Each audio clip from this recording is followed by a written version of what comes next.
अगर आप भी अपनी वियतनाम की ट्रिप प्लान कर रहे हैं तो ये वीडियो दोस्तों आपके लिए ही है। इस वीडियो में मैं आपको अपनी वियतनाम की ट्रिप की शुरू से लेके आखिरी तक की सारी डिटेल्स आपके साथ शेयर करूंगा ताकि आप भी अपनी वियतनाम की ट्रिप आसानी से प्लान कर सके।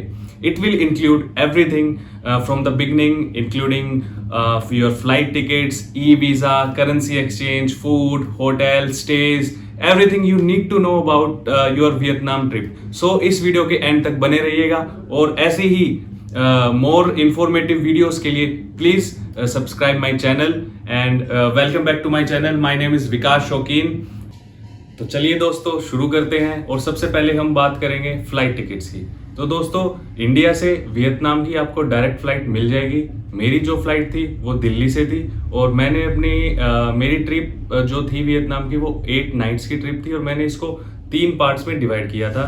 मैंने दिल्ली से साउथ वियतनाम जो कि हो ची मिन सिटी से स्टार्ट किया था, फिर मैं सेंट्रल वियतनाम दनांग में गया था थ्रू इंटरनल फ्लाइट और फिर दनांग से इंटरनल फ्लाइट लेके मैं हनोई गया था जो कि नॉर्थ वियतनाम में है और फिर हनोई से वापसी दिल्ली की टिकट मैंने बुक की थी। आप अपनी ट्रिप को दोनों तरीके से बुक कर सकते हैं, या तो आप नॉर्थ टू साउथ बुक कर सकते हैं और मैंने साउथ टू नॉर्थ किया था, तो आप दोनों तरीके से बुक कर सकते हैं। तो चलिए आपको मैं बताता हूँ अपनी फ्लाइट टिकट्स के बारे में। तो दोस्तों इंडिया से वियतनाम और वियतनाम से इंडिया की फ्लाइट बुक करने के लिए आप गूगल फ्लाइट यूज कर सकते हैं या फिर स्काई स्कैनर यूज कर सकते हैं। ये दोनों ही टूल्स आपको आपके बेस्ट रेट्स को पता लगाने में आपकी हेल्प करेंगे। जैसे स्काई स्कैनर यूज करने के लिए आप गूगल पे जाके स्काई स्कैनर सर्च करिएगा। स्काई स्कैनर सर्च कर क्लिक करोगे तो आपको उसके होम पेज पे लेके जाएगा। वहां पे आप डेस्टिनेशन में वियतनाम डालना, ठीक है। फिर आप वहां पे अपना चीपेस्ट मंथ सर्च कर सकते हैं कि कौन से मंथ में आपको चीपेस्ट रेट पता चलेगा, या फिर जो आप जिस मंथ में जाना चाहते हैं उसमें आपको चीपेस्ट दिन कौन सा पड़ेगा वो भी सर्च कर सकते हैं। तो दोस्तों मैंने बुक की थी वियतजेट एयर की ऑफिशियल वेबसाइट से अपनी टिकट, क्योंकि मेरे को वहां पे ज्यादा रीजनेबल और ज्यादा चीप रेट्स पड़ रहे थे। दोस्तों इसमें एक चीज का खास ध्यान रखना दोस्तों कि आपकी फ्लाइट की टिकट में बैगेज का कॉस्ट है या नहीं है, चेक इन बैगेज का। आपको जो हैंड बैग होगा 7 kg का वो फ्लाइट टिकट में इंक्लूडेड होगा और जो आपका जो चेक इन बैगेज होगा वो आपको अलग से लेना होगा इफ यू रिक्वायर। हमने 15 kg का एडिशनल चेक इन बैगेज लिया था और उसकी कॉस्ट हमें लगभग ऑलमोस्ट 1400 से 1500 रुपए पड़ी थी। और दिल्ली से हो ची मिन की टिकट हमें ऑलमोस्ट 8 से 9 हज़ार की पड़ गई थी और वही हनोई से दिल्ली की भी हमें ऑलमोस्ट 8000 की पड़ी थी। तो राउंड ट्रिप मेरी 16000 की मुझे पड़ गई थी वियतजेट ऑफिशियल वेबसाइट से। और दोस्तों इंटरनल फ्लाइट्स के लिए मैंने kiwi.com वेबसाइट का यूज किया था क्योंकि उस पर मुझे सबसे बेस्ट रेट्स मिल रहे थे। और इंटरनल फ्लाइट हो ची मिन से दनांग और दनांग से हनोई। और दोस्तों एक चीज और ध्यान रखिएगा, आपको बेस्ट रेट्स तभी मिलेंगे जब आप एटलीस्ट 1.5 से 2 महीना पहले एडवांस में टिकट बुक करेंगे। तो ध्यान रखिएगा आप पहले से अपना प्लान करके चले ताकि आपको बेस्ट रेट मिल सके। दोस्तों इंटरनल ट्रांसपोर्टेशन के लिए इंटरसिटी ट्रांसपोर्टेशन के लिए जैसे कि हो ची मिन से दनांग हमने फ्लाइट यूज करी थी, आप बस का यूज भी कर सकते हैं। बस की कॉस्ट आपको 1000 से 1200 रुपए की पड़ेगी। तो दोस्तों चलिए अब मैं वीडियो के नेक्स्ट पार्ट में आपको लेके चलता हूं जो कि है ई वीजा। तो करंटली वियतनाम जो है वो अपने फॉरेन ट्रैवलर्स को ई वीजा इशू कर रहा है और इस ई वीजा की वैलिडिटी ऑलमोस्ट 30 डेज होती है दोस्तों। और तो दोस्तों ई वीजा अप्लाई करने के लिए आपको 3-4 चीजों की जरूरत है, ज्यादा इसमें ज्यादा रिक्वायरमेंट है नहीं आपको। तो सबसे पहले आपके पासपोर्ट की वैलिडिटी एटलीस्ट 6 मंथ बची हुई होनी चाहिए। आपको आपके पासपोर्ट साइज की सॉफ्ट कॉपी रिक्वायरमेंट होगी। उसके अलावा आपको एक क्रेडिट कार्ड चाहिए होगा पेमेंट करने के लिए। दूसरा आपको अपने पासपोर्ट की स्कैन कॉपी अपने साथ रखनी होगी। और चलिए अब चलते हैं प्रोसेस पे, how to apply for e visa. तो दोस्तों अप्लाई करने के लिए आपको इनकी ऑफिशियल वेबसाइट पे जाना होगा, लिंक मैं डिस्क्रिप्शन में दे रहा हूँ। तो जैसे ही आप लिंक पे क्लिक करेंगे तो उसके बाद आपको इनका होम पेज दिखेगा। होम पेज पे जाके आप फॉरेनर्स सेक्शन में जाइएगा और उसके बाद एक छोटा सा सिंपल सा फॉर्म होगा, अपनी सारी डिटेल्स उसमें भर दीजिएगा। It is very simple. Then pay the e visa fee which is almost $25, और जो कि आपकी लगभग 1900 से 2000 रुपये के आसपास पड़ेगी। तो एज पर द वेबसाइट आपकी जो एप्लीकेशन है वो लगभग 3 वर्किंग डेज में प्रोसेस हो जाएगी। दोस्तों इसमें एक चीज का बड़ा ख्याल रखिएगा, as per their official website आपकी एप्लीकेशन ई वीजा की 3 वर्किंग डेज में वो प्रोसेस कर देंगे, बट मैं आपको एडवाइस करूंगा आप 1 से 2 हफ्ते का बफर अपने साथ लेके चलिएगा। 1 से 2 हफ्ते पहले आप अपना जो एप्लीकेशन है वो अप्लाई कर दीजिएगा ई वीजा के लिए, ठीक है। उसके बाद जैसे ही आप अप्लाई करेंगे तो with in 3 to 4 working days आपके मेल पे आपका ई वीजा अप्रूव होके आपके पास ई वीजा की कॉपी आ जाएगी। उस ई वीजा की आप अपने साथ रख लीजिएगा, जो कि आपको एयरपोर्ट पे अपने साथ लेके जानी होगी।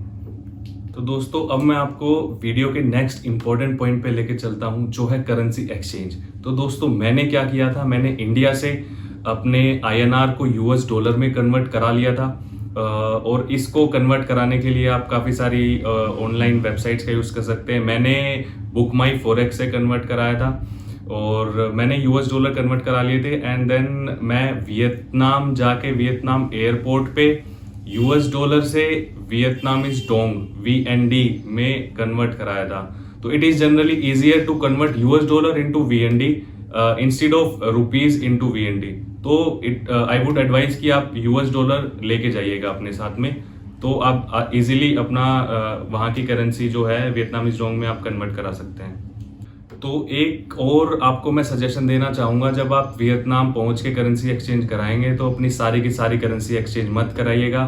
आप एक लिमिटेड अमाउंट की करेंसी एक्सचेंज करा लीजिएगा, ताकि आप अपना कुछ पर जो आपके छोटे मोटे काम है बाहर जाके वो आप कर सके। बाकी करेंसी आप बाहर outside of the airport convert करा सकते हैं, क्योंकि आपको बाहर ज़्यादा अच्छे रेट्स मिलने के चांसेस ज़्यादा है। मुझे बाहर ज़्यादा अच्छे रेट्स मिले थे, तो मैं $400 लेके गया था लूज, तो $50 मैंने एयरपोर्ट से कन्वर्ट कराए थे और बाकी हमने फिर बाहर से कन्वर्ट कराए थे। तो दोस्तों ये तो था लूज करेंसी को एक्सचेंज कराना। दूसरा ऑप्शन आपके पास होता है ट्रैवल फॉरेक्स कार्ड। तो आप अपने फॉरेक्स कार्ड में भी करेंसी डलवा सकते हैं, जो कि आप वहाँ पे ATM से विड्रॉ कर सकते हैं या फिर ऑनलाइन पेमेंट कर सकते हैं। मैं आपको एडवाइस करूँगा कि आप ज़्यादा से ज़्यादा लूज करेंसी को ऑप्ट करिएगा, बिकॉज हमने भी फॉरेक्स कार्ड से पेमेंट करी थी, जिसमें हमें पता लगा कि जो ट्रांजैक्शन चार्जेस, जो एडिशनल चार्जेस लगे थे वो बहुत ही ज़्यादा थे। तो अगर आपके लिए ज़्यादा बेनिफिशियल रहेगा आप लूज करेंसी अपने साथ रखिएगा। तो दोस्तों next is travel insurance. Having a travel insurance is always beneficial. तो आप एक ट्रैवल इंश्योरेंस की पॉलिसी ले लीजिएगा। मैंने पॉलिसी बाजार के केयर हेल्थ इंश्योरेंस की पॉलिसी ली थी, जो मुझे ऑलमोस्ट 500 रुपीज़ में पड़ गई थी 10 दिन के लिए, जिसके अंदर मुझे इन्होंने $1 लाख का सम इंश्योर्ड दिया था, और अलग से भी कुछ मेडिकल बेनिफिट्स हमें मिलते हैं। तो आप ट्रैवल इंश्योरेंस करा लीजिएगा। तो दोस्तों नेक्स्ट इज वैक्सीन सर्टिफिकेट। तो दोस्तों make sure you are fully vaccinated and keep 1 copy of your vaccination certificate always with you. And इसमें हो सके तो आप cowin.com से जाके आप सर्टिफिकेट ऑप्शन में जाके इंटरनेशनल सर्टिफिकेट का एक ऑप्शन होता है दोस्तों, तो इंटरनेशनल ट्रैवल सर्टिफिकेट आप अपने साथ रखिएगा वैक्सीन की। उसमें आपको कुछ नहीं करना, उसमें आपको एक पासपोर्ट की अपनी डिटेल डालनी है, उसके बाद आप इंटरनेशनल सर्टिफिकेट डाउनलोड कर सकते हैं। तो दोस्तों नेक्स्ट चलते हैं सिम कार्ड पे। ऑब्वियसली आप इंडिया का नेटवर्क यूज़ कर रहे हैं, आप दूसरी कंट्री में जा रहे हो, तो ये वाली सिम आपकी नॉर्मल कंडीशन में वहाँ पे काम नहीं करेगी। अगर आपको ये वाला नेटवर्क वहाँ पे यूज़ करना है तो आपको इंटरनेशनल रोमिंग पैक लेना होगा, जो कि आई थिंक बहुत ज़्यादा एक्सपेंसिव पड़ता है। तो दूसरा ऑप्शन आपके पास है, आप वियतनाम की लोकल सिम वहाँ पे ले सकते हैं। तो जैसे ही आप वियतनाम के एयरपोर्ट पे पहुँचेंगे दोस्तों, तो वहाँ पे बहुत सारे आपको स्टॉल्स मिलेंगे जो कि सिम कार्ड्स बेच रहे होंगे। वहाँ पे हमने दोस्तों 2 सिम, हम 2 लोग गए थे, तो हमने 2 सिम ली थी अलग अलग नेटवर्क की, ताकि एक का अगर नेटवर्क सही नहीं है तो हम दूसरे से कंपनसेट कर सके। दोस्तों वहाँ पे जनरली 2-3 नेटवर्क्स हमें मिले थे। एक विएटेल करके है, एक वियतनाम मोबाइल, और तीसरा था मोबीफोन। हमने वियतनाम मोबाइल और मोबीफोन लिया था। Mobifone was one of the best networks. आप इनमें से कोई भी सिम ले सकते हैं, तीनों ही नेटवर्क सही हैं, और हमारा नेटवर्क के मामले में एक्सपीरियंस अच्छा रहा है। एक सिम की कॉस्ट हमें ऑलमोस्ट 500 रुपये की पड़ी थी और 2 सिम की कॉस्ट हमें ऑलमोस्ट 900 रुपये के आसपास पड़ गई थी। तो दोस्तों नेक्स्ट चलते हैं हम ट्रांसपोर्टेशन पे। लोकल ट्रांसपोर्टेशन, वियतनाम का लोकल ट्रांसपोर्टेशन दोस्तों बहुत ही सॉर्टेड है, मुझे तो बहुत अच्छा लगा। सबसे पहले हम बात करते हैं इंटरसिटी मूवमेंट के लिए। एक सिटी से अगर आपको दूसरी सिटी जाना है तो दोस्तों फ्लाइट का यूज कर सकते हैं आप, या फिर अगर आपको फ्लाइट से नहीं जाना है तो आप बसेस का भी यूज कर सकते हैं। दूसरा intra city transportation, with in city अगर आपको ट्रेवल करना है तो दोस्तों आप कैब्स का यूज कर सकते हैं। कैब्स बुक करने के लिए जैसे हमारे यहाँ पे ओला उबर है, वहां पे एक ऐप है ग्रैब या फिर गोजैक। आप अपने फोन में पहले से ग्रैब और गोजैक डाउनलोड करके रखिएगा। कंपैरेटिवली कैब्स का रेट्स वहां पे थोड़ा सा ज्यादा होता है, तो ऑल्टरनेटिवली आप क्या कर सकते हैं, आप वहाँ की लोकल बसेस यूज कर सकते हैं। वहाँ का जो पब्लिक ट्रांसपोर्ट है वो बहुत ही अच्छा है दोस्तों। मैंने जो बस ट्रांसपोर्टेशन यूज करी थी वो बहुत ही मेरे को चीप पड़ा था in comparison to the cab services.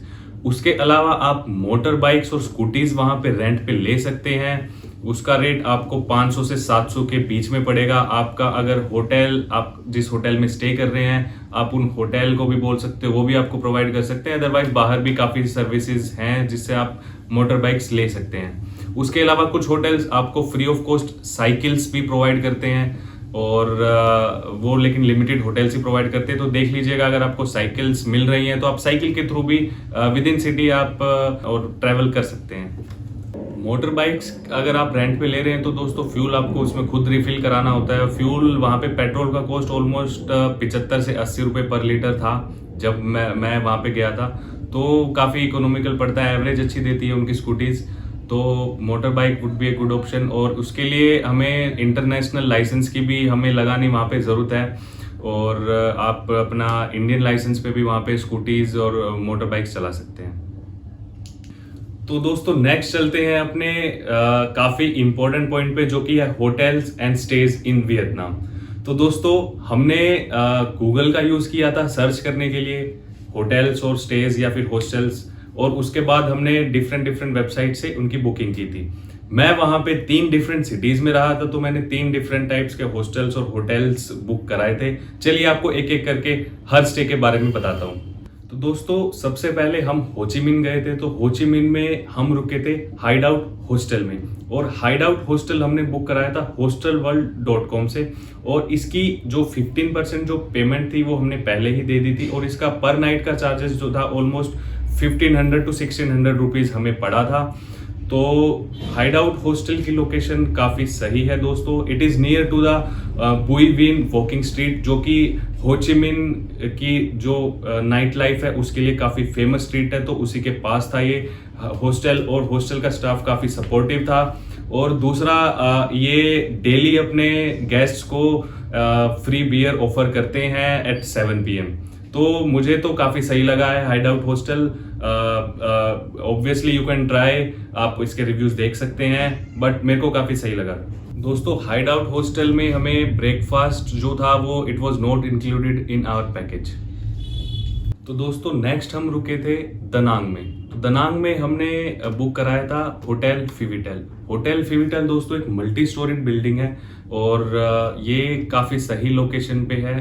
It is in the centre of the Da Nang city, और इसके जो रूम्स हैं और जो इसकी सर्विसेज हैं वो काफ़ी सही थी दोस्तों।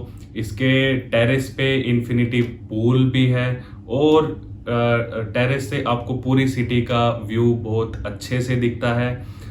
दूसरा इसका हमें जो कॉस्ट पड़ी थी वो पड़ी थी ऑलमोस्ट 2100 पर नाइट। ब्रेकफास्ट इसमें इंक्लूडेड था, और ब्रेकफास्ट की क्वालिटी बहुत अच्छी थी। और इसकी जो पेमेंट थी दोस्तों, इसकी पेमेंट हमें करनी थी 100% एक हफ्ता पहले अराइवल से, और ये मैंने बुक किया था agoda.com से दोस्तों at last we stayed in Hanoi Elite hotel in Hanoi city, and हमने ये बुक किया था booking.com से, और इसमें हमने कोई एडवांस नहीं देना पड़ा था। हमने सारी की सारी पेमेंट प्रॉपर्टी पे ही बुक की थी। तो दोस्तों हनोई एलीट होटल एक एवरेज होटल है, and it is near to the famous Ta Hin Street, which is also known as the Beer Street. It is also famous for its nightlife in Hanoi City. तो ये उसके बिल्कुल पास में ही था, बल्कि उसी स्ट्रीट के कॉर्नर पे था। और इसमें हमारा ब्रेकफास्ट इंक्लूडेड नहीं था दोस्तों, लेकिन यहाँ का जो स्टाफ था वो काफ़ी काइंड और कर्टियस था। उन्होंने हमें पानी जो था सर्विसेज, वो वाटर भी फ्री में ऑफर किया था। And we love this hotel. तो दोस्तों अब चलते हैं हम अगले पार्ट पे वीडियो के, जो कि है फूड इन वियतनाम। तो दोस्तों हमें रिव्यू मिले थे कि वियतनाम में आपको वेजिटेरियन फूड ढूंढने में काफ़ी दिक्कतें आएंगी, तो इसलिए हमने रेडी टू ईट कुछ आइटम हमने रख लिए थे। रेडी टू ईट दाल, पनीर आप अपने साथ रख सकते हैं, जो कि आपको इमरजेंसी केस में काम आएंगे। उसके अलावा दोस्तों इंडियन रेस्टोरेंट्स आपको हर सिटी में मिलेंगे। हो ची मिन में हमें जो बुई विन वॉकिंग स्ट्रीट थी, उसमें हमें नमस्ते इंडिया रेस्टोरेंट मिला था और वहाँ पे हमने इंडियन फूड ट्राई करा था। उसके बाद दनांग में भी हमें एक इंडियन रेस्टोरेंट मिला था, इंडियन करी करके, उसमें भी हमने इंडियन फूड खाया था। उसके बाद हनोई में भी नमस्ते हनोई करके एक इंडियन रेस्टोरेंट है, जो कि आप जहाँ पे इंडियन फूड ट्राई कर सकते हैं। दोस्तों इसके अलावा you can always order food online from Indian restaurants as well as Vietnam restaurants. तो ऑनलाइन फूड ऑर्डर करने के लिए आप ग्रैब जो ऐप मैंने बताई थी आपको, वही यूज़ कर सकते हैं। ग्रैब इनकी ऑलराउंडर ऐप है, जो आपको टैक्सीज, बाइक्स, फूड्स, वो आपको हर चीज़ ऑफर करती है। तो आप ऑनलाइन फूड हमेशा ऑर्डर कर सकते हैं। Yes, Indian food is comparatively expensive there, तो थोड़ा सा खाना आपको इंडियन फूड महंगा मिलेगा। दोस्तों अगर पानी की बात करें तो पानी भी वहाँ पे थोड़ा सा एक्सपेंसिव है। तो मैं आपको सजेस्ट करूँगा कि जब आप पानी अपने लिए, रूम के लिए या फिर पीने के लिए लें, तो आप इकट्ठा एक 5 लीटर्स की बोतल वहाँ पे ले सकते हैं, जो कि आपको 20,000 से 25,000 डोंग के रेट में मिल जाएगी। तो आप उसको अपने रूम पे रख सकते हैं, वो आपको कंपैरेटिवली रीजनेबल पड़ेगी। दोस्तों एक और चीज़ जो मैं आपको बताना भूल गया, वो ये है कि वियतजेट की जब फ्लाइट में आप ट्रैवल करोगे तो they don't provide you free water. तो आप देख लीजिएगा, आपको वहाँ पे वाटर की कॉस्ट पड़ेगी। एक 200 ml की बोतल it will cost you around $2.5। तो आपको मैं ये इन्फॉर्मेशन देना चाहता था, तो आप देख लीजिएगा। दोस्तों सबसे इम्पोर्टेंट चीज़, don't forget to try the local food of Vietnam. तो वियतनाम अपने लोकल फूड और स्ट्रीट फूड्स के लिए काफ़ी फेमस है दोस्तों, तो वो आप ज़रूर ट्राई करिएगा। अगर आप एक कॉफ़ी लवर हैं तो आपको बहुत सारे ऑप्शंस मिलेंगे। आप वहाँ पे फेमस एग कॉफ़ी है, आप वो ट्राई कर सकते हैं। हो ची मिन में हमें लिटिल हनोई कैफ़े था, वहाँ पे हमने एग कॉफ़ी ट्राई करी थी। और फिर हनोई में कॉफ़ी क्लब में हमने एग कॉफ़ी ट्राई करी थी। और हनोई में ही हमने, हनोई ट्रेन स्ट्रीट में हमने कोकोनट कॉफ़ी भी ट्राई करी थी। इन सब कॉफ़ीज़ के अलावा वहाँ की एक लोकल वियतनामीज कॉफ़ी है, वो भी आप ज़रूर ट्राई करिएगा दोस्तों। उसके अलावा दोस्तों इनकी एक फेमस डिश है बान मी, जो कि एक it is a sort of sandwich. एक बन होता है, उसमें ये स्टफिंग्स, वेजिटेबल्स, और नॉन वेज में ये पोर्क और बीफ और चिकन और ये सारी स्टफिंग्स डालते हैं। तो एज़ पर योर टाइप, आप वेजिटेरियन, नॉन वेजिटेरियन, आप बान मी ज़रूर ट्राई करिएगा। और दोस्तों अगर आप वियतनाम जा रहे हैं और आप इनकी लोकल डिश फ़ अगर ट्राई नहीं करेंगे तो आपके वियतनाम जाने का कोई फ़ायदा नहीं है। तो आई वुड एडवाइस कि इनकी डिश है फ़, जो कि नूडल्स है और सूप का कॉम्बिनेशन है। तो ये आपको काफ़ी वैरायटीज़ में मिल जाएगा। आपको ये वेजिटेरियन, नॉन वेजिटेरियन हर वैरायटी में मिलेगा, तो आप ये ज़रूर ट्राई करिएगा।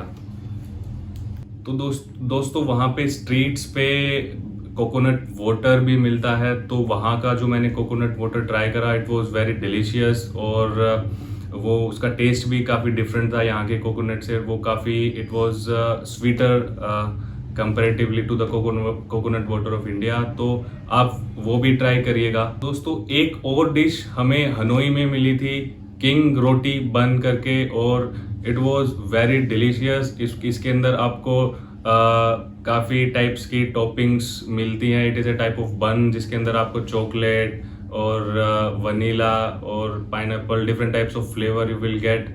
तो इट वाज वेरी डिलीशियस। तो ये वेजिटेरियन डिश है, आप इसको ट्राई कर सकते हैं। ये काफ़ी टेस्टी लगा था हमें, और इससे आपको फुल फील भी होगा और एनर्जी भी मिलेगी। तो चलिए दोस्तों, अब बात करते हैं आइटिनरी की। तो वैसे तो वियतनाम में कवर करने के लिए काफ़ी सारी जगह हैं, बट मैं आपको एक ब्रीफ आइटिनरी बता देता हूँ। जो आइटिनरी मैंने फॉलो करी थी और जो प्लेसेस मैंने कवर करी है 9 दिन में, मैं आपको वो एक एक करके सारी डिटेल्स आपको दे देता हूँ। दोस्तों, डे 1 आप पहुंचोगे होचिमिन सिटी। हम होचिमिन सिटी में पहुंचे थे। उसके बाद we explore the Ho Chi Minh city.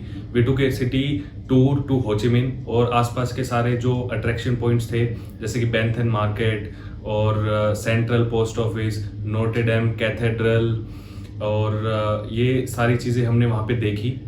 और वहाँ का लोकल जो फूड था, स्ट्रीट फूड, वो हमने ट्राई करा। एग कॉफ़ी ट्राई करी, जो आपको मैं पहले ही बता चुका हूँ। दोस्तों, डे 2 में आप कवर कर सकते हैं मेकोंग डेल्टा का डे टूर, और अगर कोची टनल्स भी कर सकते हैं साथ में, तो कोची टनल्स का टूर भी कर सकते हैं आप। और ये टूर आपका सुबह 7 बजे से स्टार्ट हो जाएगा और शाम तक का टूर रहेगा। तो इसमें आप मेकोंग डेल्टा जो रिवर कैनाल्स के थ्रू, वो आपका पूरा टूर कराएंगे। बोट राइडिंग होगी, आसपास के आइलैंड्स को आपको दिखाएंगे, और कोची टनल्स जो है वो एक अलग टूर है, तो वो आपको कोची टनल्स के एरिया को आपको एक्सप्लोर कराएंगे। और दोस्तों, रात में आप जो फेमस इनकी बुई वीन स्ट्रीट है, वॉकिंग स्ट्रीट, आप रात में वहाँ पे जा सकते हैं, स्ट्रीट को एक्सप्लोर कर सकते हैं, और वहाँ के पब्स हैं, जो क्लब्स हैं, उनको एक्सप्लोर कर सकते हैं। तो दोस्तों, डे 3 में हमारी फ्लाइट थी होचिमिन से दनांग। तो हम दनांग पहुंचे, हमने होटल में चेक इन किया, और उसके बाद हमने बाइक रेंट पे ली, और हम वहाँ उसके बाद हमने विजिट करा सोनत्रा माउंटेन्स और बैंको पीक। और वहाँ पे एक बुद्धिस्ट टेम्पल है फेमस, जहाँ पे बुद्धिस्ट गॉडेस की एक बहुत लंबी स्टैचू है, वो हमने देखी। रात में हमने नाइट मार्केट एक्सप्लोर करी। नाइट मार्केट एक्सप्लोर कर सकते हो दनांग में। दोस्तों, डे 4 में आप बाना हिल्स का टूर बुक कर सकते हैं। बाना हिल्स का पूरा टूर आपका सुबह 8 बजे से लेके शाम के 4-5 बजे तक रहेगा।